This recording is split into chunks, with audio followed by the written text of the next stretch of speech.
আসসালামু আলাইকুম, সবাই কেমন আছেন?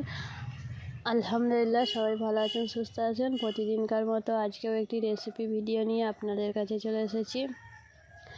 আজকের ভিডিওটা একটু অন্যরকম, কারণ সবাই কুমড়ো রান্না খেয়েছেন।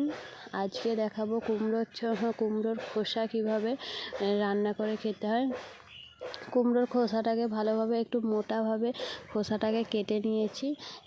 একে সরু সরু করে কুচিয়ে নিচ্ছি। এতে একটা আলুও কুচিয়ে নেব। এটা হবে নিম পাতা দিয়ে তিতো। এটা একবার করে খেয়ে দেখবেন, সকলকেই খুব ভালো লাগবে, সুন্দর লাগবে, খুব মজাদার। ওই জন্য কুমড়ো ঝোলটাকে সরু সরু করে কেটে নিয়েছি। এবার আলুটাও কেটে নিচ্ছি। কেটে নেওয়ার পরে একে ভালোভাবে পরিষ্কার করে ধুয়ে নেব। এখানে আছে তো কুমড়োর ঝোল, আলু ধুয়ে নিয়েছি, নিম পাতা আছে, আর একটা পেঁয়াজ কাটা আছে। ঠিক কুমড়ো ঝোলটাকে এইভাবে সরু সরু করে কাটতে হবে। আলুরও খোসা না কেটে এইভাবে কেটে নিতে হবে। এরপরে কড়াইয়ে তেল গরম করতে দিয়ে দিয়েছি। তেলটা গরম হয়ে গেলে এতে যে নিম পাতাটা রেখেছিলাম, ওই নিম পাতাটাকে ভেজে নেব। তেলটা একটু কিছুক্ষণ সময় ধরে ভালো করে গরম করে নিতে হবে। এদিকে তেল গরম হয়ে গেছে, নিম পাতাটাকে ভেজে নেব। নিম পাতাটা ভেজে নেওয়ার পরে যেই কুমড়োর খোসা, তারপরে পেঁয়াজ কাটা, আলু কাটা কেটে রেখেছিলাম, সব একসঙ্গেই এতে দিয়ে দেবো।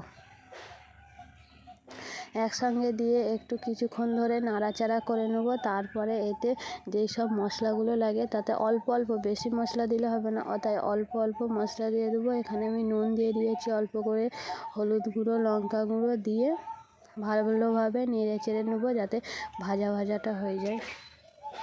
ভিডিওটা না কেটে পুরোটাই দেখার চেষ্টা করবেন। আর আমার এই ভিডিওটা যদি ভালো লেগে থাকে তাহলে চ্যানেলটাকে সাবস্ক্রাইব করে দেবেন, লাইক করে দেবেন, পাশে থাকবেন। আর ভিডিওটা কেমন লাগলো আপনাদের মতামত জানাবেন। আর এই গরমে যদি এই রেসিপিটা একবার বাড়িতে ট্রাই করে দেখেন, দেখবেন ভালো লাগবে। গরমে একটু হালকা মশলা জাতীয় খাবার খাওয়াই ভালো, বিশেষ করে তিতো আরে খাওয়া তো আরোই ভালো। এখন ভাজা হয়ে এসছে। এবারে একে আর কিছুক্ষণ নাড়াচাড়া করে নিয়ে নামিয়ে নিতে হবে। দেখুন প্রায় ভাজা হয়ে এসছে। একটু ঢাকনা দিয়ে ভাজা করে নেব। কতটা কমে গিয়েছে, যত ভাজা হয়ে আসবে তত কমে যাবে। এটাই তো ভাজা প্রায় আমার কমপ্লিট হয়ে এসছে। এটা একবার বাড়িতে ট্রাই করে দেবেন, গরম ভাতে খুব সুন্দরই লাগবে। আজকের ভিডিও এই পর্যন্ত।